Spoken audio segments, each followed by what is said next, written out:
আসসালামু আলাইকুম ওয়া রাহমাতুল্লাহি ওয়া বারাকাতুহু। আমি হাসিনা বলতেছি, দিল্লি থেকে। মোদির ওয়াইফ বলতেছি। কে বলতেছেন আপনি? ওয়ালাইকুম আসসালাম ওরহমতুল্লাহি ওবারাকাতু। ভালো আছেন ম্যাডাম? আপনি না দেশে আসা কথা, টুপুত করে দেশের মধ্যে ঢুকে পড়বেন। কই, টুপুত করে ঢুকলেন না তো? আপনার অপেক্ষায় আমরা আছি।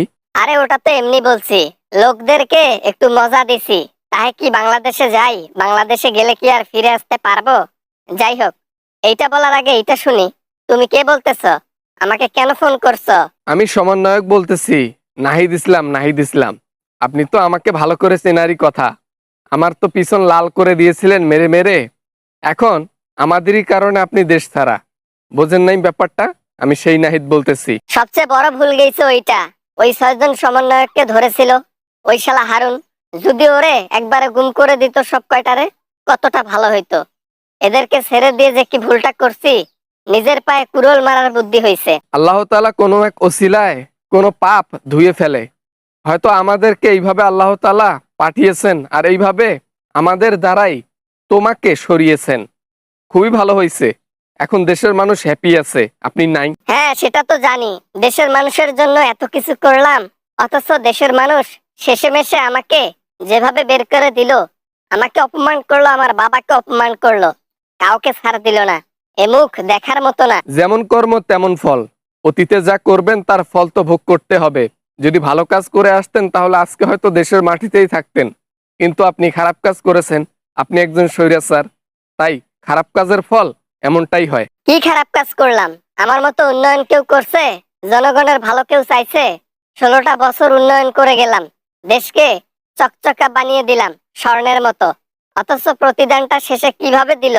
হ্যাঁ, উন্নয়ন করেছেন ঠিক আছে, উন্নয়নের নামে বড় বড় বাজেটের চুরিও করেছেন, সেটাও কিন্তু জনগণ জানে। তো যদি ভালো কাজ করেন, ভালো কাজের কাজে ওই ভালো কাজের পাশাপাশি যদি খারাপ কাজ করেন, ভালো কাজের গুণ থাকলো কোথায়? বা না মানে আর কি। হ্যাঁ, চুরি করেছি। কে চুরি করে না? বিএনপি চুরি করেছে, সবাই চুরি করেছে। আমরা চুরি করলে দোষ কোথায়? উন্নয়নের নামে টুকিটাকি ভাবে চুরি একটু করে, এর জন্য কি আমরা খারাপ হয়ে গেলাম? আপনার টুকিটাকি চুরির মধ্যে লক্ষ লক্ষ কোটি টাকা চুরি। ও বাবা রে বাবা! আরো যদি বড় মাপের চুরি করতেন, না জানি কত বড় একটা অ্যামাউন্ট হইতো। হ্যাঁ, আপনাদেরকে বিদায় করে জনগণ অনেক খুশি আছে, হ্যাপি আছে। থাকবেই তো। তারা তো এটাই চাইছিল, আমাকে সরার জন্য তারা সবকিছু করলো। আর তোমরা, তোমাদেরকে এত করে বললাম যে গণভবন তোমাদের জন্য খোলা আছে, যা চাও, যা আবদার করো, সবকিছু আমি মেনে নেব।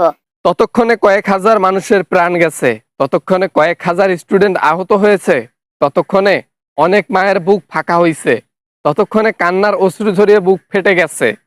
দেরি হয়ে গিয়েছিল, তাই হয়নি। আমার জেদ আর রাগ আমাকে মেরে ফেললো।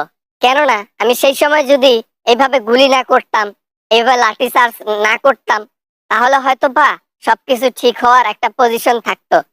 আমি পাওয়ার আর টাকার গরমে ভুল ডিসিশন নিছি। এই জন্য ছাত্রদের পর্যন্ত ছাড় দেই নাই। আমার ভুলে আমি দোষী হয়ে গেছি। এই তো একটা কাজের মতো কথা বলছেন। তো দেশে আসবেন না, আবার ফোন করে বলেন দেশে আসবেন, এটা আবার কেমন কথা? সারাটা জীবন মিথ্যা কথা বললেন, অন্তত শেষ বয়সে এসে মিথ্যা কথাটা বাদ দেন, বুঝছেন? পাপ আর কত কুড়াবেন? আবার না মানে আমি ইন্ডিয়া থেকে আর কখনো কোথাও যাব না, আর কোথাও আমাকে স্থানও দিবে না। তাই আমি ডিসিশন নিয়েছি ভেবে চিনতে, যে আমি মোদির সঙ্গেই থাকবো।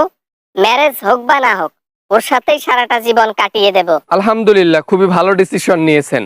তবে ক্ষমতায় যখন হস্তান্তর হবে, যখন নির্বাচন হবে, তখন কিন্তু আপনাকে আনা সম্ভব হবে। এখন হয়তো বা আসতেছেন না, তাই রেডি থাকেন। নির্বাচন হওয়ার পরপরই আপনাদের পালা শুরু হয়ে যাবে। হিসাবের কথা একদম সঠিকভাবে লেখা আছে। হিসাবগুলো বাকি আছে না, সবকিছু আগের মতো করা হবে। আপনি ওয়েট করেন বাংলাদেশে আসার জন্য। খোদা হাফেজ। কিছু বলার আগে একটা কথা বলতে চাই, পরিবেশটা কিরকম সুন্দর না? এরকম পরিবেশে ভিডিও বানাই, খুবই ভালো লাগে। তো যাই হোক, মেন পয়েন্টে আসি। ভিডিও ভালো লাগলে লাইক করবেন, আর চ্যানেলে নতুন হয়ে থাকলে অবশ্যই চ্যানেলটি সাবস্ক্রাইব করবেন। আর এরকম ভিডিও নিয়ে আমি সবসময় আমার চ্যানেলে হাজির হয়ে থাকি আপনাদের জন্য, বিনোদন দেওয়ার জন্য। তো ভিডিও ভালো লাগলে লাইক করবেন, আর সাবস্ক্রাইব করতে ভুলবেন না। দেখা হবে এরকম ভিডিও নিয়ে আবারও আপনাদের সাথে। সবাই ভালো থাকবেন, সবাই সুস্থ থাকবেন। পরিবেশটার জন্য কিন্তু একটা লাইক দেওয়া দরকার। খোদা হাফেজ।